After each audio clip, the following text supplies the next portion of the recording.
अनंत टीदे refresh हमी। आंबोली सावंतवाडी रस्त्याचं काम सुरू असताना अभियंत्यांचं दुर्लक्ष झाल्यानंच या रस्त्यावर खड्डे पडून अपघात झाले। दरवर्षीच हा रस्ता खराब होतो।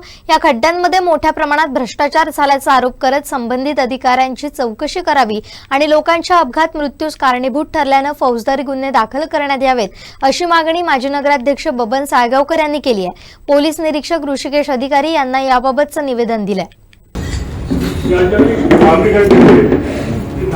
सातत्याने खराब होते आणि त्या ठिकाणी अपघात होतात. त्यानंतर अनेक रिक्षा खाली गेलेले आहेत, ट्रक चालक खाली गेले, अनेक अपघात झाले. हे सगळं बघितल्यानंतर अधिकाऱ्यांचं त्या ठिकाणी लक्ष नसल्यामुळे अधिकाऱ्यांनी केलेल्या भ्रष्टाचारामुळे त्या ठिकाणी अपघात होतात आणि तो रस्ता करायला होतो. आमचं ज्यावेळी मत झालं त्याच्यावरती FIR दाखल करण्यात आली. दरवर्षीच आहे आता पुरा रस्ता गेलेला आहे आणि एक JCB दिल्यावर ठेवलंच आहे 5 वर्ष. माती काढायची, पैशाचं बिल करायचं, माती काढायची, पैशाचं बिल करायचं. खड्डे तेच मारतात आणि बिलं पण देत याच्यामुळे खड्ड्यामुळे झाले. आमची भाज्याची गाडी कायम पाठ त्याचे पाटे ना 2-2 दिवसात उठला आणि गाडी खाली गेली ना जबाबदाऱ्याला. आजपर्यंत ऍक्सिडेंट झाले जे घाटात गेले ते जबाबदार ह्या खड्ड्यामुळे आहे आणि त्याला अधिकारी लोक जबाबदार आहे. फिरला असेल त्या रोडला तुम्हाला माहिती प्रचंड प्रमाणात भ्रष्टाचार आहे या रस्त्यात. एक्झिक्युटिव्ह असतील, जे इंजिनियर असतील, ह्या इंजिनियर्सनी लक्ष दिलं म्हणून हा रस्ता खराब आहे. आम्ही तर थांबणार नाही. तुमची काय लेखी स्वरूपात काय असेल ते 5 दिवसामध्ये आम्हाला आम्ही काय असेल आम्ही कोर्टामध्ये दाखवतो. मी असीम सरोदेशी जे पुण्यामध्ये आहे त्या त्यांचं आमचं बोलणं झालेलं आहे. स्थानिक लेवलचे काही वकील आहेत त्या वकिलांची बोलणं झालं म्हणजे नंतर इथं रीट दाखवलं आणि जे काय ते तुमच्या अधिकारातच नसेल असं पत्र द्या. म्हणजे आमचं काही संबंध येत नाही. आमचं म्हणणं आहे की भ्रष्टाचार चौकशी पोलिसांकडून संपत्तीची चौकशी व्हावी. ही संपूर्ण महाराष्ट्रातील एकमेव घटना असेल की झालेल्या भ्रष्टाचारावरती म्हणजे रोडच्या भ्रष्टाचारावरती दिसतोय तो भ्रष्टाचार त्याच्यावरती तुम्ही FIR दाखल करा म्हणून आज आम्ही पोलीस अधिकारी ऋषिकेश अधिकारी त्यांची भेट घेऊन सगळ्यांनी मागणी केली आहे.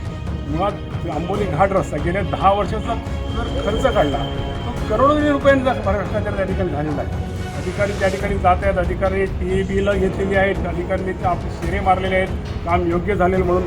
परंतु दरवर्षी हा रस्ता खराब होतो.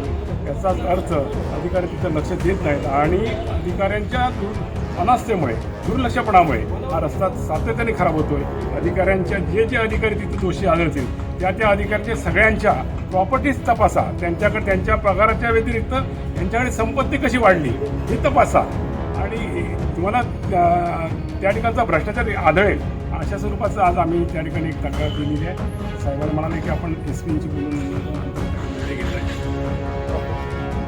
जे अधिकारी किती मस्तवाल मेंढ्याच्या कातडीचे झाले यावरून दिसून येतं की ज्या रस्त्यावरून ह्या भागाचे शिक्षण मंत्री दीपक केसरकर जात आहेत, ह्या भागाच्या या रस्त्यावरून पालकमंत्री रवींद्र चव्हाण जातात, तोही रस्ता खराब होतो.